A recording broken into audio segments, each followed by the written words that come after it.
And now we're moving on to a closing keynote speaker, understanding CFIA regulatory priorities, so you're gonna have to take notes. I would like to welcome to you, Jay Holmes, Director of CFIA. So I'm a public servant, I need the podium to present things, apparently. I don't do the TED Talk things, but it's really good to be here today for a couple reasons. It's good to get out of the Ottawa bubble, because it's full of snow right now, but for me, it's really important to be able to see all these faces that I'm talking to as I talk about things, but it's also a really rich experience for me to have the conversations I've been having all day, having coffee and all that. So I think I wanted to say thanks for bringing me in and thinking of me and thinking of the CFIA to give the closing keynote today. So good to escape the bubble, happy to be here, and I thought, well, it's the end of the day, it should be interesting. But then I thought, I'm a public servant, they pay me to be boring, so I'm gonna try to tread the line between being interesting and too interesting. And so I thought, what would be an interesting conversation to end today? And I think it would be interesting to test a proposition. And it's something that I've been thinking about, and folks at the CFIA have been thinking about. I'm sure Dino and company at Health Canada are thinking about this too. The proposition I want to test with you today is this. The next 12 to 18 months are going to be transformative for food regulation in Canada. For me, at the CFIA, for you folks who are making food, for all of us, the world's going to change quite a lot. And in some ways, in the past month, it's changed already. So in support of that, or to actually test that proposition, I'm going to go through, I think, what are some things that are driving that change. And I'm going to try to lay out the landscape that the CFIA sees itself confronting in that period. And then I'm going to talk to you a bit about, well, okay, with that in mind, then what are the CFIA's areas of focus going to be? And then you can ask me all the questions after about, is my product compliant, if you want to do that, or you can complain about Ask CFIA or whatever you want to do. But I'd like to talk through those things because I think it really shows us or tells us how we need to be approaching this, I would say, very transformative period in food regulation. So what are those forces that we're talking about when we say what's driving that change? So I'll speak from that sort of government or public service perspective. First of all, the fiscal environment we work in is going to be a big driver of change for me at the CFIA, again for Health Canada, but I think across the board in government. And so what does that mean, the fiscal environment? Well, we've already seen, or I don't know if you read bureaucratic news, but I know the government budget in 2024 committed itself to what it called refocusing government spending. So what does that mean? Starting to, squeeze a little bit or turn the taps off on some aspects of government spending. Departments have been given targets that they have to meet in terms of savings, and so we're all going through that exercise right now to say, what does it all mean? And I think what it means in practice is that we're all having to really think hard about the activities we're doing. Are they really tightly focused to our mandate? The CFIA has got its mandate, food safety and consumer protection. Health Canada has its own food-related mandate as well. So that's forcing us, I think, to really focus on what the mandate is and then setting priorities within that. So you're going to see a bunch of departments being really ruthless about what we're focusing on in the year, months and the years ahead probably. So that's this year. We all know next year there's a fixed election date in Canada. It could be as late as October 2025. A lot of shaken heads that I see that say they don't think that's going to happen. That's probably reasonable. So that's going to be another change. So we're dealing with that fiscal environment now. You can imagine really different scenarios for next year where that changes again. So that's going to be dictating the world of food regulation for the next, several years. There's also the trading environment that we work in. And so people, cast your minds back to 2016. Does anyone remember when Donald Trump was elected for the first time, what he did on his first day as president? He probably did a lot of things, but the one thing that struck me is he got out the pen and he said, US is out of TPP, the Trans-Pacific Partnership. So the US backed out on a really big trade agreement. So we've had an election in the US, same fellow's back.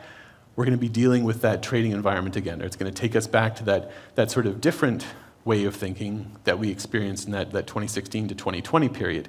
And so what does that mean in practical terms for Canada? Well, 25, 26, we always knew that CUSMA was coming up for review. But now with the result of the election, that takes on a very different flavor.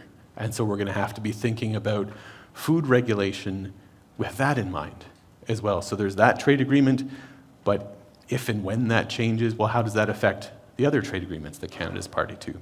And how does that affect trade flows?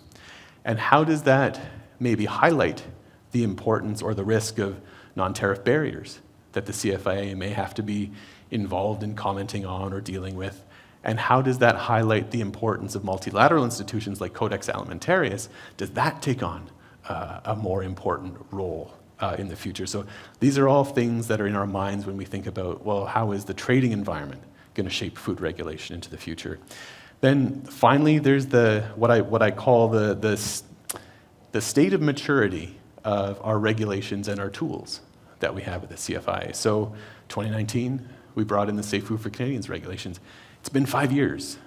There's been a pandemic in there, but we now have 5 years of experience of living with this set of regulations, living with how the CFI is inspecting against them or enforcing them, living with 5 years of using the CFI's guidance tools that I remember back when we were writing the regs and we were putting them through the Canada Gazette process. We made a big deal about the fact that we're going to give so much support to people to help them get to grips with this really profound change in regulation. How are those working? Is it time for us to focus on that and start to ask ourselves some questions about, are the rules and the tools fit for purpose? So that's another thing, the state of maturity of our tools. That's going to shape what we do. Then the risk environment. That's going to keep changing. So we heard earlier this afternoon about listeria. We heard about listeria over the summer. The risks we're dealing with, in some cases, or in some ways, you could say it's new, it's a new risk in a new product. In some ways, you could say, well, it's listeria, it's not new. But that's going to evolve as well, that environment we operate in from the food safety perspective. So you take all that together and you think, well, with those things in mind, what should our priorities be? Or how should we be focusing and guiding our work? And I wrote this list quickly this morning just in the airport. So I haven't really tested it on anyone but you folks yet. But when I think of those challenges that we have to deal with, I think, well, how do I want the institution that I belong to react to them? And so, number one, I think we have to go into this period by trying to use our common sense when we approach regulating. That's very easy to say. It's hard to do sometimes. Sometimes the answer is you can't use common sense, but I want you folks to know that whenever we approach these things, the common sense approach is always in there, in our minds somewhere, and we do try to follow it. The other thing that I think is going to serve us well as an institution and as people who care about food is, and I don't need to tell you this because you do this all the time, but focus on innovating or trying not to get in the way. And again, it goes back to the common sense. Try not to get in the way without reason when someone is trying to do something new. And again, looking at our tools, looking at our guidance to say, is that working for people or not? Are we listening to people when they say, ooh, Jay, that Ask CFIA response was about 20 pages, and it did not say yes or no in it, and and I'm not sure what to do. So are the tools working? Again, we got to look at our rules, and I think that's something that I'm not sure if I'm thankful or not for this, but the Safe Food for Canadians Act has a 5-year review built right into it. So we're going to go through that exercise.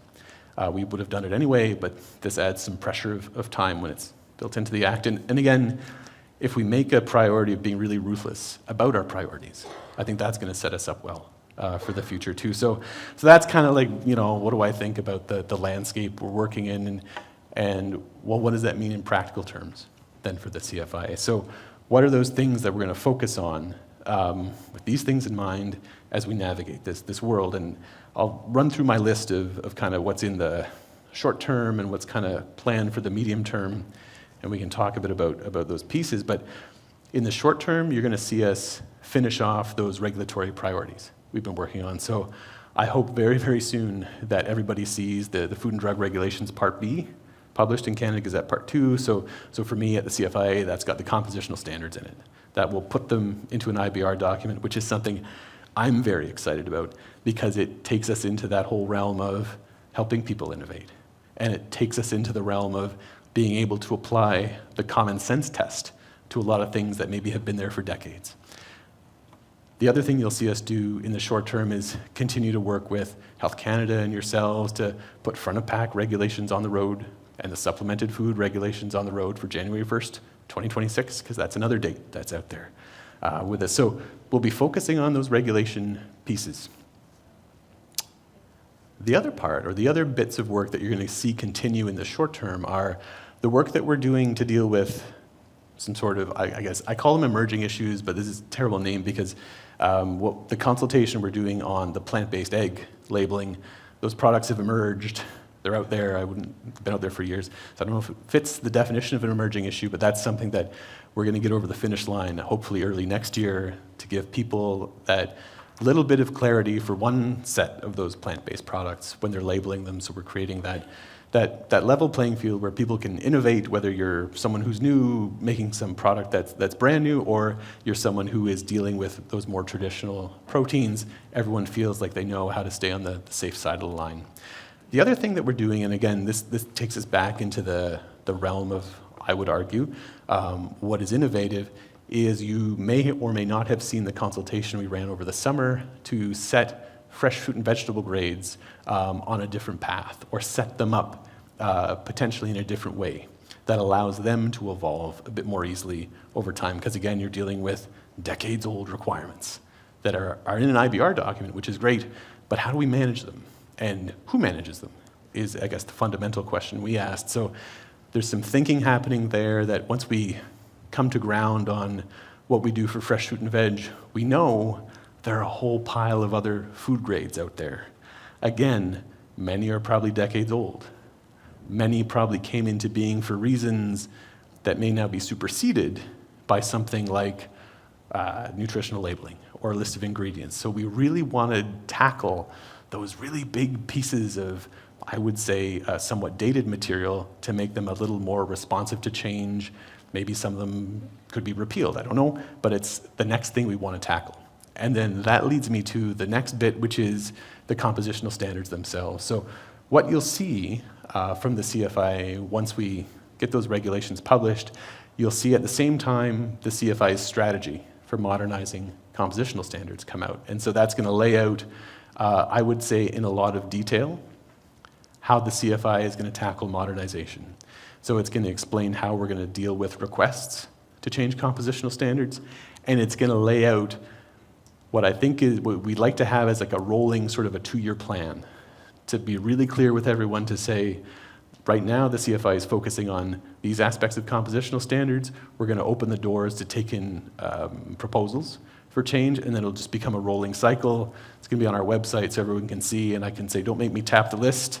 If somebody comes to me with a new idea, we'll have that public so everyone knows where they stand in terms of modernizing those. So that's another thing that we're really excited about, supporting innovation, helping people, helping ourselves use common sense, helping others. The last bit is kind of the more longer term piece. So many of you have probably heard me talk about the Safe Food for Canadians Act review. So that work's been going on for about a year now. We started last fall, I think it was, the conversation with some industry associations, and then we broadened that out to a consultation with all Canadians in the spring.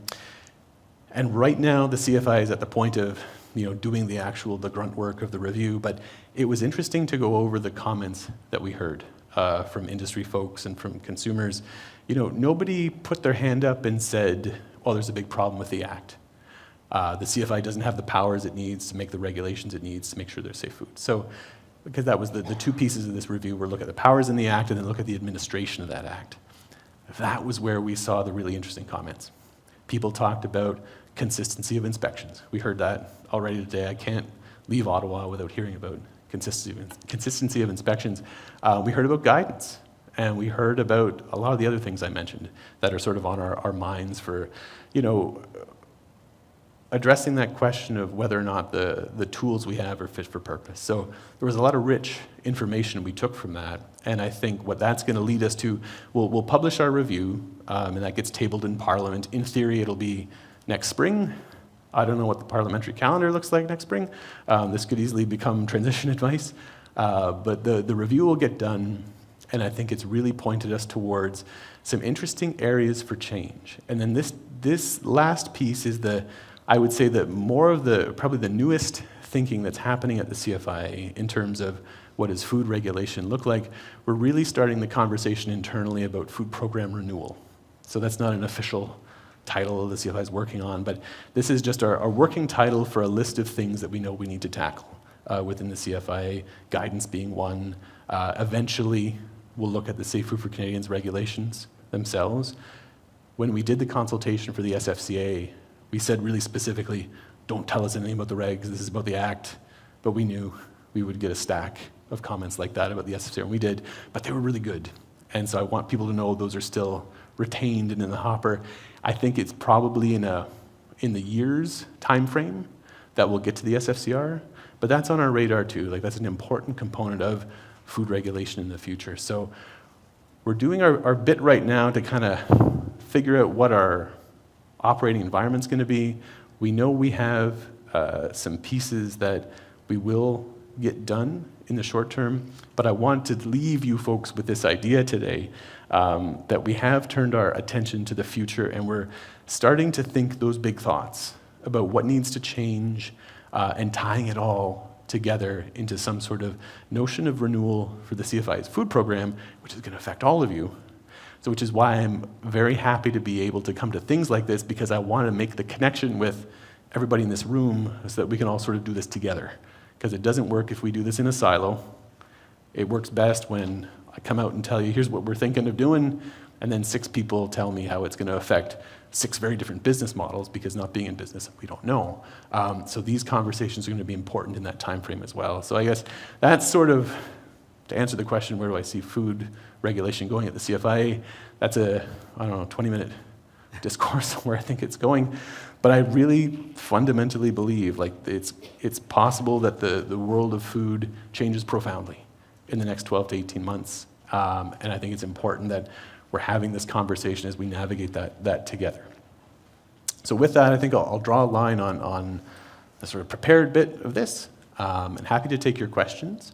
But hopefully I gave you a sense of, hopefully I did test that proposition and justify my initial thoughts, which are in 12 to 18 months, I think we're going to be looking at a very different food world than we see today.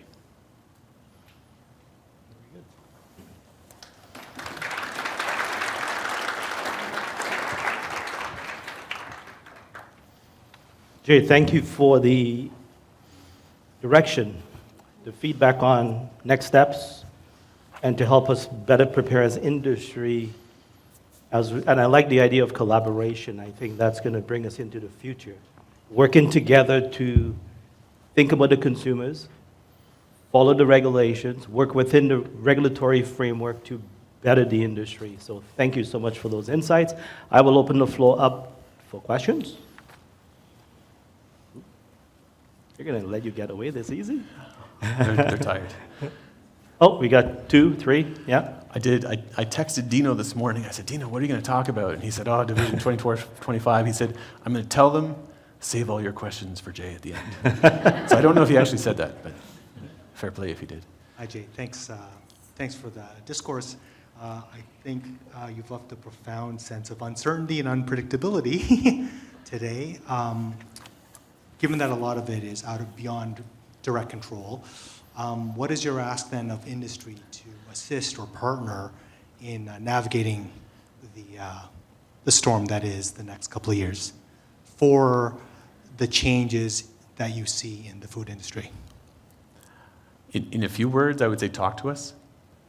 I think that's the simplest way to do this. And maybe it won't be a storm. Maybe it'll be very pleasant for all I know. But I mean, like, the world always changes, regardless of what the drivers are. And not to sound like a doom and gloom this morning, but these are the things that are on my mind when we think, like, what are the challenges going to be? The trade one's going to be a big one. That's going to be huge. But I think the more we can stay connected, and again, as long as they give me a budget to fly in and out of a city in one day, I'll keep doing these things. So, but I think talking to each other about it, how does it affect my particular business or my particular sector?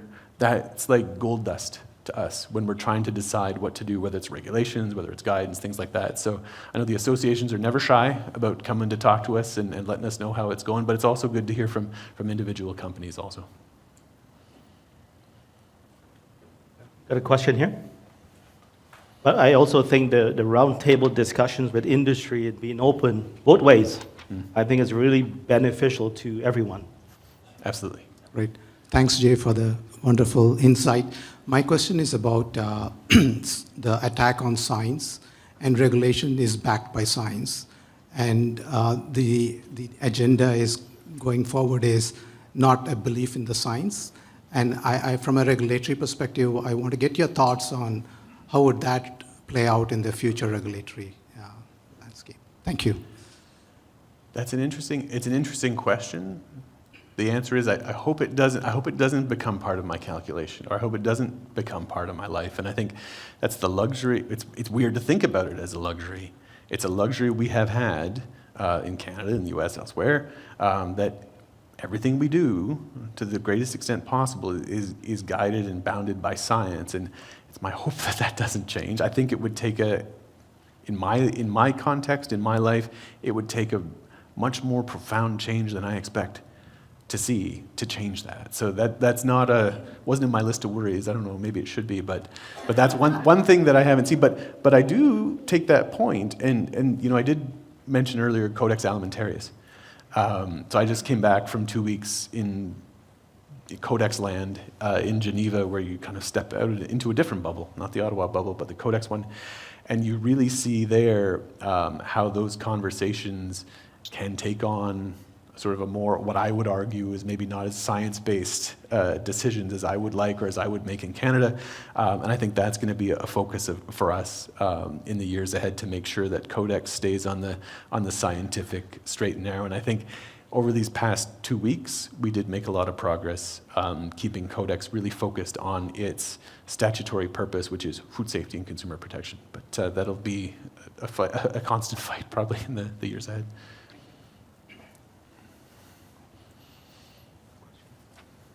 Hi, Jay. I'm Antonio Stadros from Appetito HFS. So I just want to know, what's the CFIA plan to have the Canadian industry compete with the US industry under the new FSMA rules, the 204? Like, how, in other words, how to bring the standards to that level? Is the question how to bring Canadian standards to that level? Yes. Is that in terms of traceability and is that a request for us to harmonize one step forward, one step back with what the US is doing in FSMA? I don't know. It's a good question. So at some point in that sort of year's time frame, we're going to pick up the SFCR, right? And that's where Canada's food traceability rules live. The luxury we'll have because of that timing is it'll be several years down the road from whatever the effects of this FSMA change are. We'll be able to see that. It'll have rippled through industry by that point. We should probably by then have a good sense of whether or not that's something Canada wants to just do, or whether it's something that we want to reflect in maybe a more Canadian way, or maybe it's something where we would say perhaps we should do something quite different. But I think the experience that people gain in working through FSMA is really going to affect or influence what we eventually do with the SFCR. But I wouldn't expect to see the CFIA take up any changes to traceability only in the short term just because FSMA has evolved. You have to remember too, FSMA's got a couple years head start on the SFCR. I think it was 2 or 3 years it came out before. So they're tweaking things a little in advance of us, but for us, we get to profit from that knowledge and experience that the US has. Question here?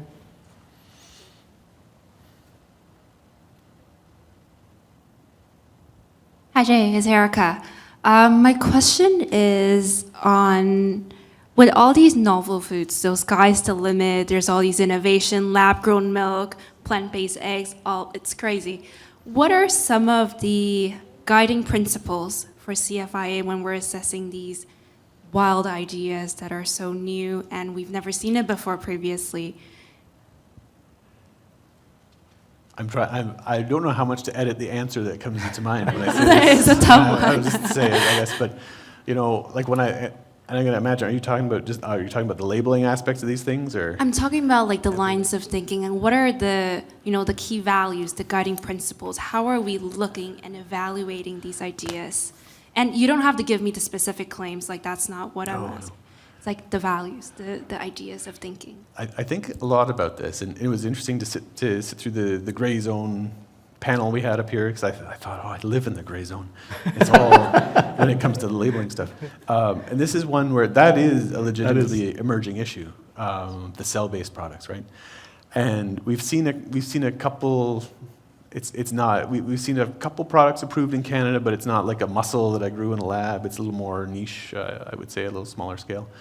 But when those things come up, our first thought is, well, how do the rules that we have apply to that? And if the answer is, well, it is a new product, but it's still a food, and the rules that are in place do cover it, then I think we're in good shape. And maybe that'll work for some cases, it may not work for all of them. Then you could think about other products where if it does come up, well, do you need to regulate in some way to deal with them? So I think that's probably our first starting point. When you get into the labeling, the nice thing about the way the rules are set up here is, at the end of the day, the information on a label has to be truthful and not misleading. And for us, that really helps guide what the CFIA does. I'm always, this is where I get to, I don't know if I should edit this out or not, but I'll just say it. Like, what I worry about in terms of labeling is people who lie to us, people who are lazy, or people who are incompetent. And those are the three things where I think we need to deal with those folks, and that'll deal with most of our problem. And so when you apply that thinking to, well, you could apply that thinking to any new product, is what this person's saying, is it a lie? Well, no, it's not, unless it's true. Then you get into that a little more, you get into the gray zone of, is it misleading? And then did that person make any effort to substantiate the claim they're making? That takes us into that sort of, is the person lazy? And did they do it well? Well, that takes us into the sort of the competence question. So if all those three boxes are ticked, and I'm speaking very generally about no product, but I mean, that's how I approach the label claims, I guess. But it's all, again, rooted in, is there a pre-existing law that applies to that, or a pre-existing rule? And if not, then what do we do?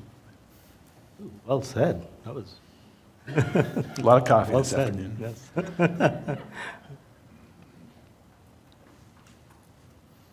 Okay. Yeah, so Samira from Nature Touch Frozen Foods. We talked a lot today about the harmonization and the need for the harmonization. Can you please elaborate for us how CFIA can help industry to go to new markets and be compliant? The way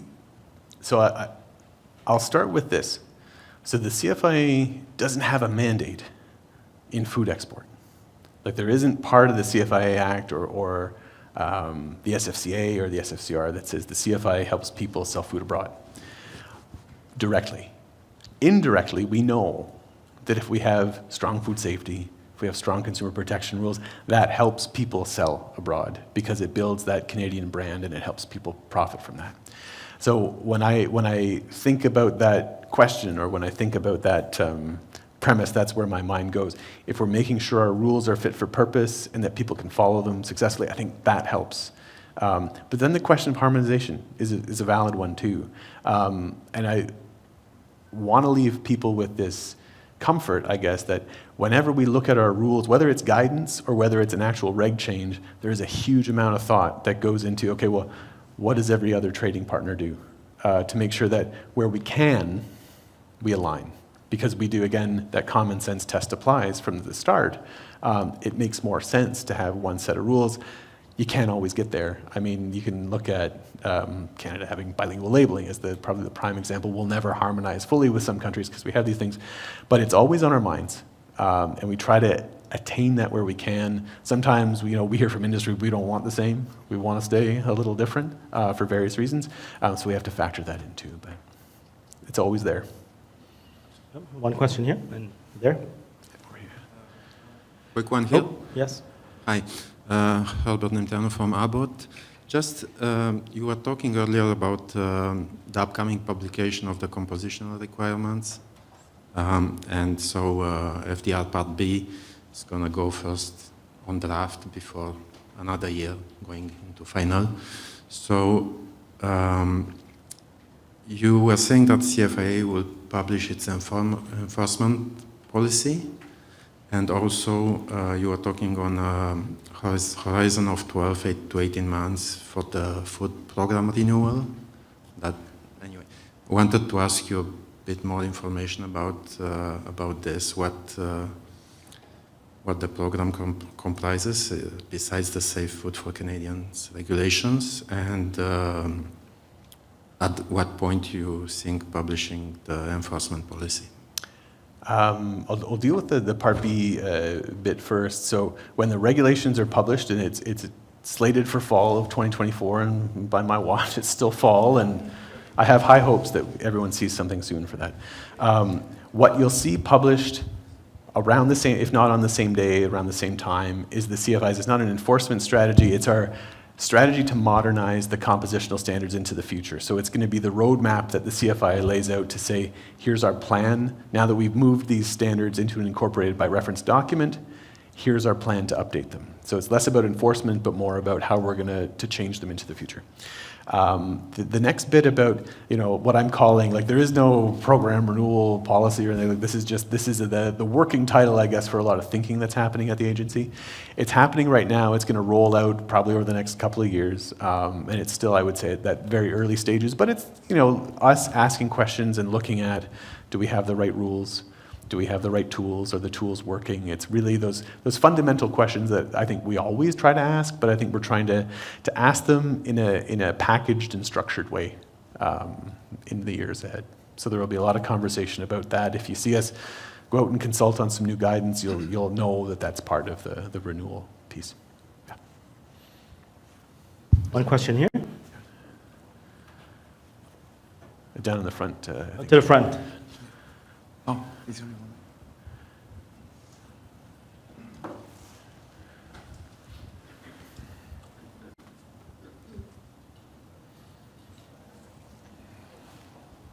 Thank you, and thank you, Jay, for the openness to engage with the industry in dialogue, and also provoking us with some food for thought at the end of the day. I am a bit curious to understand what specific benefits and opportunities can Canadian consumers and food producers expect from this food program renewal? I think the main benefit, and the thing that, and I'm going to pick on this one just because it comes out more frequently in this type of venue, is looking at the guidance for the SFCR. I think that's probably right now, I think it might be the biggest bang for our buck in terms of the CFI's focus. If we could make sure that the guidance is working and it's understood by the people who need to use it, and the people who need to use that are not just the people in this room, it's the inspectors too. Because when I think of, and I'm just going to pick on the industry labeling tool for a second, but when I think about that document, I think it's a really awesome concept where you can say, the rules are all here, the inspector has them, the industry has them, and they can all look and say, well, industry can say, well, I did what was in the ILT, and the inspector can say, yeah, you did, so it's compliant. So I think that's a really great concept. It applies in the ILT, it applies in that sense of preventive controls and going through all that, and what is outcome-based. I think if we put some effort into making sure that that document or those documents do work in that way as they're intended, I think that's probably the best benefit that and the nice thing too about that is it's not a reg change. It's not something that's subject to timelines at Treasury Board and process. It's something that we can do sooner than later. So I think that's probably the biggest thing that would change the most in people's lives the most quickly. That's it. That's it for questions. I have one here. I think we're out of time. Well, Jay, I want to thank you very much for this time with us and to share the direction within the CFIA. And thank you very much. Thank you. Pleasure. Thanks. Okay.